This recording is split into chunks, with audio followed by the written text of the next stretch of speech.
folks, welcome to Goldie Lockdown episode 8 with Ant, Martin and Nathan.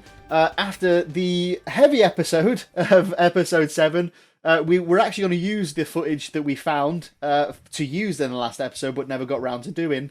It was actually raised on Twitter by Hamilton Academical ladies, or women, I'm not sure which one of those Women. they use. Women. But Martin, they atted you on Twitter to say, have a look at this lino, and he'd come very, very, very far onto the pitch, about 10 yards. Unbelievable! It's so funny, and it's probably the nicest bit of ref abuse I've ever seen. Because it's like the lino is running down. You see the clip is on. The lino it's at least 10 yards on the pitch. And this isn't like a crap level of football. This is the high level of football. It's senior ladies football in Scotland. In Scotland, there's probably internationals being in that game. It's on a cracker facility. It looks like it's a 3 or 4G, whatever it's called, but cracker facility. But as he's running along, all of a sudden he comes into shot, the lino, and keeps really good pace. But Jesus bloody Christ, I've never seen anyone on that far on the pitch. 10 yards on the pitch. Going off to have a cup of tea at half time. Well, he was finding the channel for the knock through for the cross, wasn't he? So And how do they frame it? What do they say? Benz's run? Benz's run to stay on side, which he did. He did. The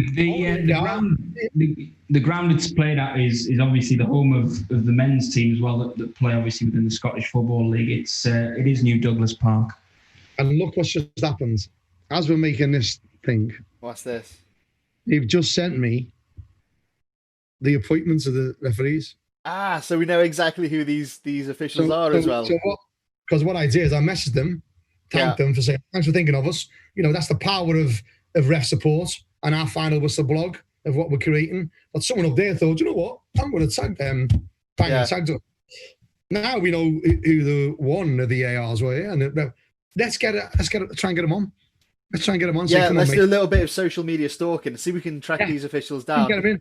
Because we're going to have a little look at not only that incident, but there was one a little bit prior as well. I think it was it happened around 10, 11 minutes into the match. So in the clip, Nathan, if you want to start sharing the video. Yeah. I mean, I've actually got this footage here. Oh, so no, actually, let's go to the very start. Now, Hamilton Academical women have said, oh, well, the refs come on the pitch there, bent his run. Look at the referee making a mistake.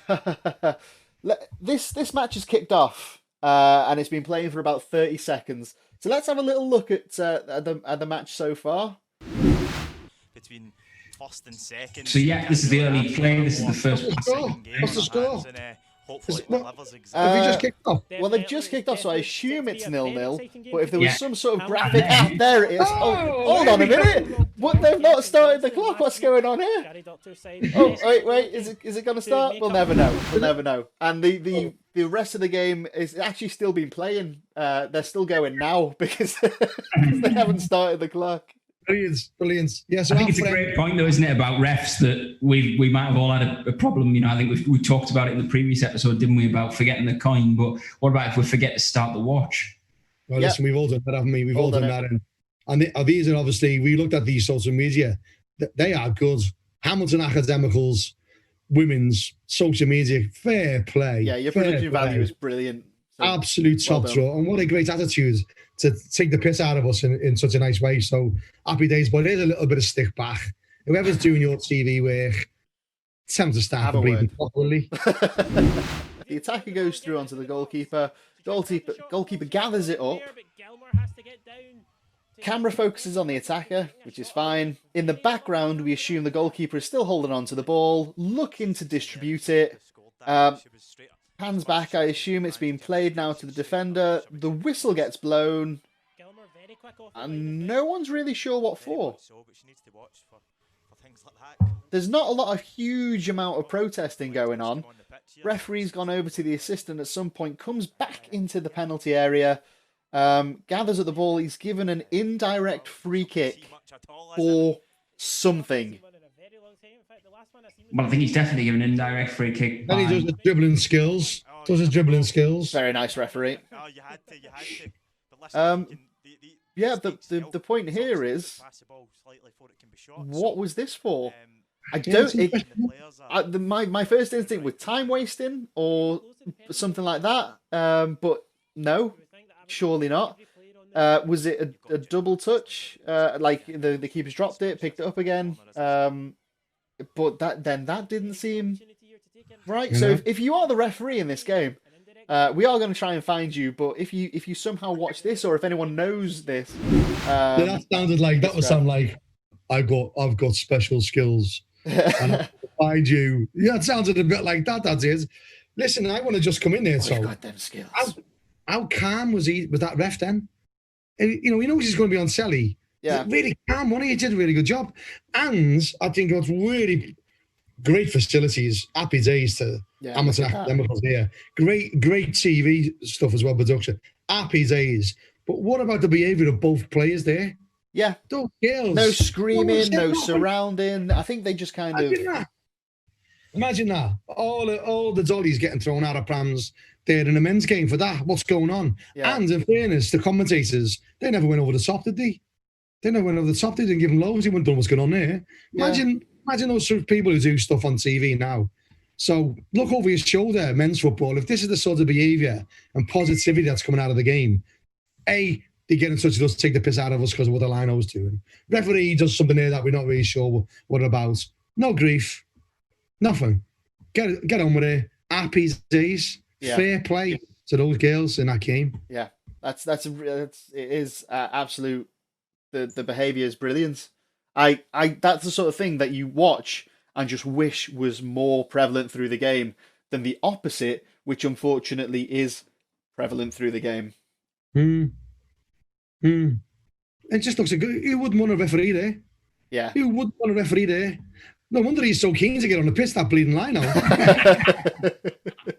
It's a great shout, isn't it? Absolutely. Well, the lino coming on happens right towards the end of the game. And you'd have to think, do you reckon he's gone in at half time? Had a little look at maybe like the highlights. Because I don't know if this was live streamed or anything like that. So he's having a little look. So he knows, oh God, I'm going to have to run really far onto the pitch here if I'm going to get in the frame. Because they've not been going down to the corner flag. There's no need. Yeah. It's got to the 90th minute and they've gone, fuck it. It's now or never. So he's just gone on and gone. You know what? Do you know what's so funny? So what's dead funny? I'm not going to names up. I was on telly with games and stuff like that. I've been at live games and all that. It's dead hard not to look at the big screen if you see it on the telly. Yeah. And if you see it now, you see some of the Premier League lads. They're all shaking hands like this, aren't they? Hello, Ronaldo. Hello, Ronaldo. Hello. Maybe that's what he was wanting to do. I want to get my ass on TV. I think that's a great shout. We can see it here. So now if we just look in the bottom right-hand side here, we can see the attack. Whoa, there he is. There he is. Hello, mate. How fast is he? How fast is he? He's got some turn of pace in, hasn't he? He's done very well. Some turn of pace there. It's that must be a regular thing then, because I'm sure there was. If we scrub through this again and another attack that breaks, because I'm sure that the one that the Twitter account tagged you in, Martin, led to a goal. Now that one obviously didn't. So I don't know if this is some way somehow part of the way that he just does his AR duties, which is weird. I don't know. It's the goal was right at the very end, and I think the goal was in at the time. It was like the 90th minute or 90 plus 1, 90 plus 2. Wait, listen. You can't trust what time it was, can you? You can't trust what time it was. You never started the bleeding clock. That's true. That is the goal. Maybe it was a bit closer. What a finish! See that? Nutmeg's the goalie. Through the legs. Left peg, wasn't it? Left peg. Yeah, but what you didn't see was the cross actually came from the assistant referee. He'd been making them runs all game, going, come on, lads. Yeah, come on. Oh, just play it through. He bent his run and everything to beat the offside. Offside. No offside. No, it wasn't. It wasn't. My flag was, but I wasn't. And it was quality. I really enjoyed this. I hope this is a sign of the times that clubs are going to do this with us and tag us in. And they've seen our social media policy where we go after clubs who give referees loads. We've done it loads of times, and it's great that some chairman have come back to us and said, we've took that down because the lad who was doing a Twitter account was a knobhead. Yeah, I understand. On Twitter, people are super passionate about their things, and oftentimes, especially at amateur levels, the person or the whoever's running the social media account, the Twitter, the one that's giving the updates, they're doing it through the rose-tinted specs of everything my club and everything these players are doing are fantastic, and everything the ref and the opposition do is awful. And that's fine, that's to do that, but when it kind of crosses the line and it calls the ref a cheat, or it says that it's something personal about the referee, if they're too fat and couldn't keep up and shit like that, that's when it's not cool. Like, chat about the game, tweet about the game, that's all cool, it's all gravy, but don't get personal with it, because that's where we cross the line. And again, we're still in anti-bullying week. Social media is a huge platform. If you've got a fairly reputable local team, and again, there's a lot of local teams now that put out a lot of social media content out there. They put all their games on YouTube. There's a lot of interviews, stuff like that. A lot of eyeballs on those teams at those lower levels. It's definitely a thing that could be construed as you've got to be more aware of the content that you're putting out, especially if it's derogatory or abusive online. It is online bullying, and it's something everyone needs to be aware of. Do you know what, so it's like, it's that importance. It's one of the reasons I chose to do it. I talked to the trustees. They went, great shout, we're behind you, go after them. And I'm always trying to take the piss out of them, don't I, and say, are you sure you get beat 4-0 there? How many did the referee score? Or I've even gone into forensic and looked at the league table. Saying, hey, mate, you've played 9 games, you've only scored 2 goals. But that's all the referee's fault. But a dodgy penalty, and I think it's strategy that works, and people are. So what's doing is the referees are now DMing me saying, do us a favour, can you have a look at this? I don't want to say nothing about it. Yeah. Can you do it? But more importantly, which I'd like to just flash up to people who listen to this, is that sometimes they're tweeting. The referee goes in the dressing room after the game, puts his coat on, gets showered, whatever, blah, blah, blah. He wouldn't put the coat on before he got showered, but you know what I mean. Gets showered, get dressed, gets his phone out. They all look at the Twitter accounts of the games they do, right down to like grassroots level. If there's some of them grassroots clubs have got some cracker little ones, haven't they? Yeah. He's going to go in that bar and like he's going to mark your club as well. What would you like? They might have been really well behaved, but the Twitter account is just slaughtering them. You get a bad mark off the ref. They don't get put forward for respect awards and all this other stuff. So I just don't see the point in these Twitter knobheads. Yeah. They could take a leaf out of the book of Hamilton Academical's women's Twitter accounts. Yeah. Probably the worst football team for a scout to try to... I can't think of another one unless it was How many Ks are in Hamilton Academical? It's like that. See that? Have you seen that lad who was on the Ghana TV channel, but now the Premier League football? English Premier League. Everton 1, Manchester United 3, Chelsea 4, the United 1. Sunday, West Bromwich 0, Tottenham Hotspur 1. Like I'm looking at Academicals, them Super Cow, whatever they're called. That's a different team, isn't it? They're brilliant. Take a leaf out of their Twitter accounts. Because many thanks to them for sending that. And we've got another one, haven't we, Ant, from the United States of America? Yeah. So, well, let's. Have you got the Socca ones first? Because we'll look at those. The Socca. These are the ones Martin sent through from. Was it the World Cup last year in Cyprus? Yeah, World Cup in Crete, which we have. I apologise. All right, mate. Those who don't. And we had Mark Clattenburg and Bobby Madeley there. Bobby Madeley loved it. Bobby Madeley was amazing, really supportive to the lads off the pitch. Really, really top lads during those weeks. Good lad, Bobby. It sounds and we we do soccer pens. So when it goes to a penalty competition, like in an FA competition now, 0-0 2-all, you go to penalties, take 5 each and all that. Well, we do what's known as a soccer pen, which is a sort of hybrid of hockey and what they used to do in the MLS. Now, on this, we've got this as one part of our online e-learning as well, what we're going to introduce. And it's the setup of this is quite important with regards to transparency and everything else with penalties and any decision in football. Sweet. So, Martin, talk us through everything that's going on here. You've got 3 refs that are dealing with this kind of procedure, protocol. No, we've got 4. The other one's hidden by the slides. So what this is soccer pens. The hybrid of what happens in soccer, in hockey, and the old MLS thing. Our field of play is shorter, so there's a shorter run-up. So what happens here is you've got 10 seconds to score, or the ball goes out of play, or the goalkeeper saves it and keeps it.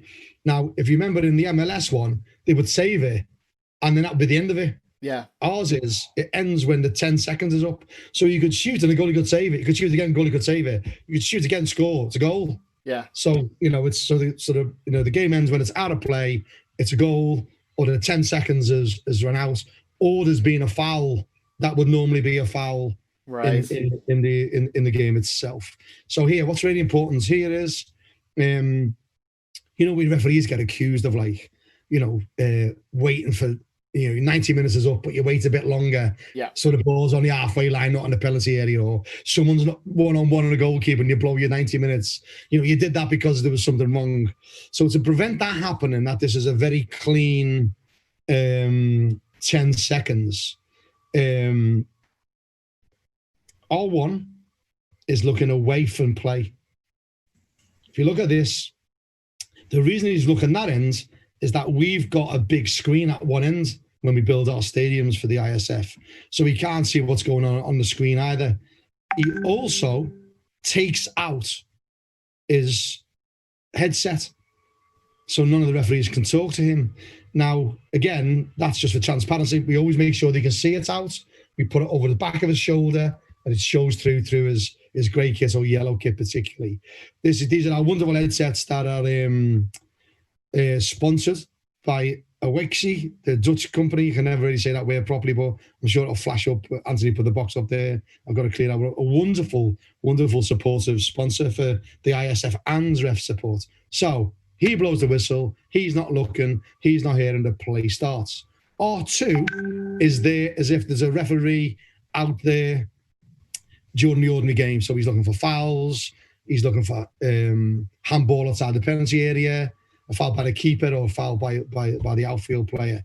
And then where R3 is obviously over the line, goal line judge. And then R4, who's the other side of the goalposts, is looking at making sure that the goalkeeper is on the line at the commencement of the 10 seconds. So they might look like we've overfilled this with match officials, but we haven't. Everyone's there for a reason. Those three, R2, R3, and R4 are all rigged up on the headsets. So we press play, and you'll see what happens. He comes forward. Goalkeeper comes out. Tries to go round, and goalkeeper gets it, but play still goes on because the 10 seconds aren't up. He then comes out again. 10 seconds are now up. You see the referee blowing. Game over. So therefore, the team that had the soccer pen, who took it, they lost. Got another one here now. Second clip. Another one. What happens here? He goes through, slots it sideways. Game over. Even though it might have been only 4 seconds, the time becomes irrelevant. Interestingly, in that clip, you're seeing that there's not many people there because this was a midday kickoff in Crete. It was so hot. And lo and behold, we go to soccer pens. Yeah. So the guys are out there even longer. Absolute sod's law. But we didn't have one in the evening where the stadium was full of the floodlights, which was look amazing. So Soccer pens is a really good addition to our game. What we play under Les League's banner in the International Soccer Federation. Really exciting. It's another, part of it. You don't get injuries really unless there's a bad tackle by the goalkeeper or the outfield player. So it's just good to flash up. It works brilliantly on the small pitches as well, because I remember in the mid-90s we had American penalties and they were played on a full-size normal pitch, but they had, I think, 6 seconds to score and they started about 40 yards out. So it was a sprint, it was a shot. We've got a little clip of that from the MLS that we'll throw up now, just to give a comparison of the difference between the two.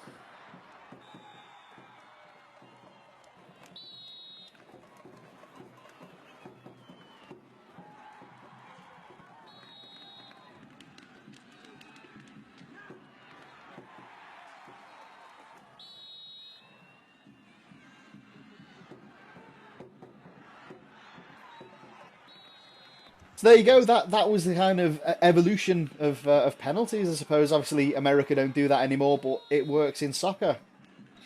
I think it's brilliant. I like it. I love it. It's very clean. It's another reason that we got so many officials out there, because all those people are so excited. What happens? They come running on the field of play and stuff like that. But you still got a penalty left. Those people can be quite pissed off who's taking the next.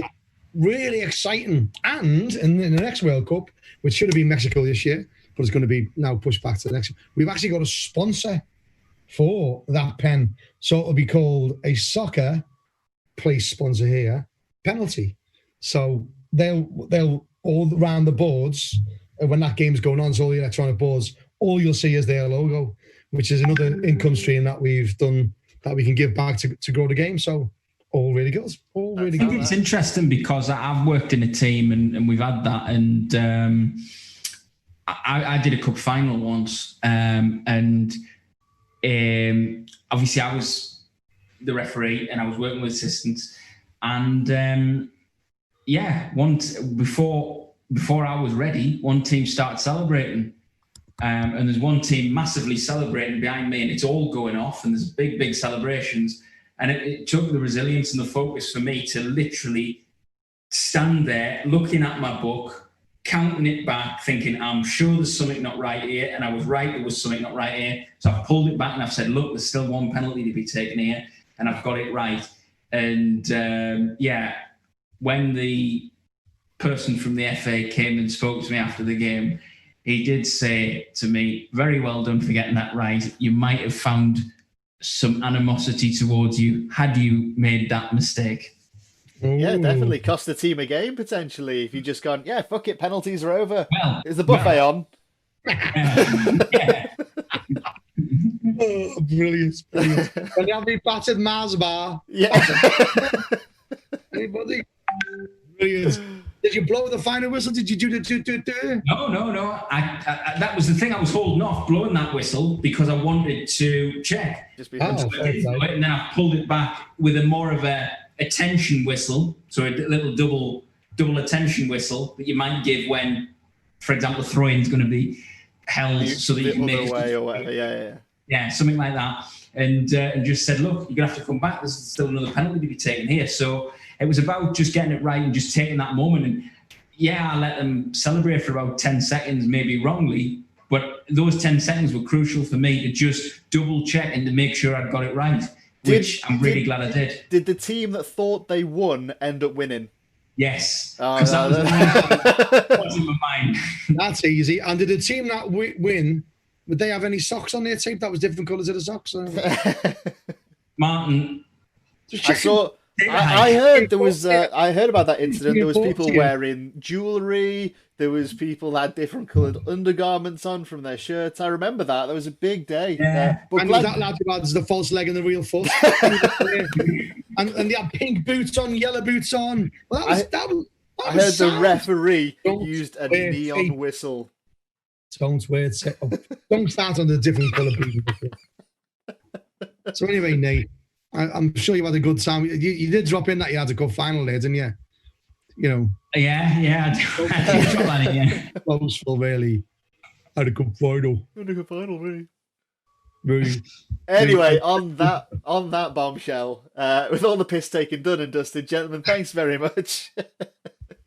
And we'll see everyone on the next episode of The Final Whistle, Goldie Lockdown, or just a regular podcast. Thanks for watching and listening.